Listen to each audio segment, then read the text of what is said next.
Em um texto de 1950 intitulado Algumas reflexões sobre o significado da palavra democracia, o Winnicott nos faz rapidíssimas considerações sobre a questão da mulher, né, especialmente na sua relação com o homem.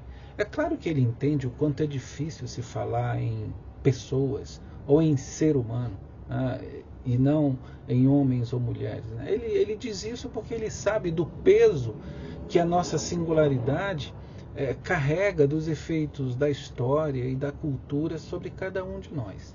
Então, e hoje, né, nós, 70 e poucos anos depois, né, de quando esse texto foi escrito, sabemos muito bem, e melhor ainda, o quanto a questão do homem e da mulher não são suficientes para se discutir, né, as questões identitárias e de formações constitutivas numa sociedade.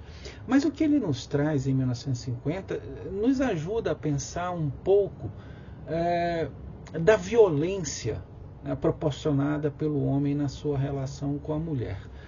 Ele levanta então a questão da mulher e com essa discussão ele nos faz pensar no que ele vai chamar de medo da mulher. Né? Ou seja, no medo que o homem carrega acerca da mulher. É um medo que varia culturalmente, né? É evidente, mas que está ali, presente entre os homens, em maior ou menor grau, e até mesmo em muitas mulheres. Né? Esse medo que o homem carregaria seria estruturador da sociedade, né? E talvez um dos principais responsáveis por sociedades que se alicerçam na violência masculina. Né? Que medo é esse de que ele fala? Qual a raiz desse medo que sustentaria a violência do homem contra a mulher? A primeira coisa que ele talvez nos chame a atenção seja o fato de que todos carregamos uma espécie de, de débito, né, com a mulher que nos deu a luz e que em algum grau se devotou a nós quando nós éramos extremamente dependentes do cuidado ambiental. Esse débito produziria traços inconscientes, né, como por exemplo na forma de um medo de retornar a um sentimento de dependência. Né? Então veja, a violência, a exclusão, o domínio, o controle, o privilégio, né, seriam como que defesas do homem contra esse medo de voltar a uma situação de dependência daquela a que um dia ele deveu a sua própria existência. E aí o Winnicott nos pede para pensarmos um pouco na figura, por exemplo, de um ditador, de um líder autoritário, ou em todos esses indivíduos, especialmente homens, né, que fazem discursos autoritários, destrutivos, atacando a democracia a todo instante. Para o Winnicott, essas pessoas elas carregam um medo tão forte, né, que os leva à compulsão pelo domínio e pela violência contra a mulher, em especial. Não somente, mas contra a mulher em especial, exigindo dela subserviência, silenciamento, enclausurando-a nos cantos da sociedade e, além disso, exigindo dela um amor, né? um ser cuidado, mas não devorado, não engolido, não enfrentado, né? Não ameaçado. Né? O homem carregaria um pavoroso medo de perder a sua potência. Talvez por isso tantos admitam, né, facilmente ser dominados por um líder autoritário, porque essa submissão a esse líder autoritário os colocaria sob a proteção de alguém mais forte. Né? Muitos fazem isso se valendo da figura de Deus, outros fazem isso se valendo da figura de um líder autoritário, de um discurso, né, violento, agressivo, destrutivo. Enfim, aqueles homens que não aceitam a mulher são aqueles que só admitem a mãe, né? E ainda assim como objeto de amor, de fonte de cuidado. Eles não admitem a mulher na qual a mãe se transformou.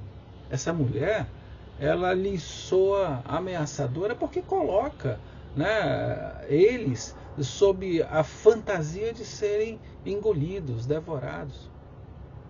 É aí que toda a sua fragilidade se revela. São criancinhas que gritam aos quatro cantos a sua potência, a sua arrogância, mas que estão sempre em busca, não de uma mulher independente, mas de uma mãe no colo da qual se sintam protegidos e possam chorar suas fragilidades.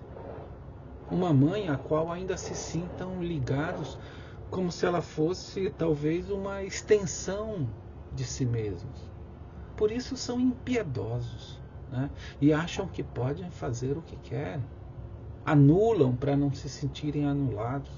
Engolem, né, para não se sentirem engolidos. Agridem para não se sentirem agredidos. São pessoas que carregam medos e pavores de uma deficitária constituição psíquica, né? De uma deficitária constituição do self.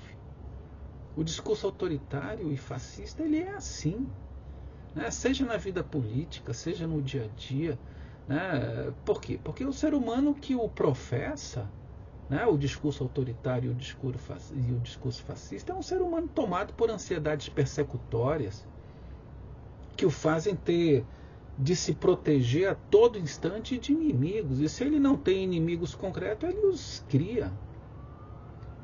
E o principal inimigo talvez seja a própria mulher, que é sempre talvez um lembrete a ele da sua própria fragilidade, da sua dependência, da sua dívida. É dela, né, da mulher, que esses homens precisam se livrar. E fazem isso através do poder, do controle, da violência, né, das formas as mais sutis ou das formas mais manifestas ali. Tais homens carregam um pavoroso medo, né, do que já aconteceu em suas vidas em termos de falhas, carregam a persecutoriedade e se defendem com violência. Aparentam ser fortes e são, de fato, destrutivos, né, mas precisam ser enfrentados e contidos. Né? São homens para os quais a figura de uma mulher será sempre ameaçadora e fonte de angústia. Né? Um lembrete disso, insisto, né, de que não conseguiram escapar às suas ilusões de onipotência e acabaram se aprisionando em necessidades narcísicas, em defesas persecutórias e violentas. Veja, o recente caso daquele homem que declaradamente assume um discurso autoritário nas suas redes sociais é só mais um exemplo de como a fragilidade psíquica busca se compensar com a força, seja a força física, corporal, seja a violência expressa através de uma sucessão enlouquecida de socos. Eu estou falando desse recente caso, desse cara que agrediu de uma forma descomunal, selvagem, a sua companheira. Então veja, ali a gente tem um exemplo dramático, né, de como a violência de um homem assim é algo absurdamente covarde. Né? A violência, no geral, ela é sempre covarde. Né? A violência da parte de muitos homens, ela é covarde. A violência é covarde porque ela se vale de armas. Ela é covarde porque ela atua nos becos escuros, porque ela age através de bandos. A violência é covarde porque ela é sorrateira. A violência, ela é covarde porque ela acontece nos carros fechados, nos quartos trancados. A violência é covarde porque ela se mostra por trás das telas de computador ou de celular, escondida, né, em perfis muitas vezes sem rosto, sem identificação. Enfim, veja, a violência ela é covarde porque ela logo tenta se justificar pelo choro, pelo adoecimento. A violência é covarde porque ela acontece nos elevadores e não simplesmente em público. Né? Enfim, são algumas rápidas contribuições de Winnicott, né, que me ajudam a pensar a questão da violência do homem e, claro, são contribuições que devem ser lidas de forma ampla e contextualizada. Cabe a cada um de nós saber usar, né, o que cada um dos autores clássicos nos deixou e fazer algo com isso, né, continuando os seus progressos e ampliando a nossa capacidade de ler o mundo e os fenômenos sociais. Um abraço e até a próxima.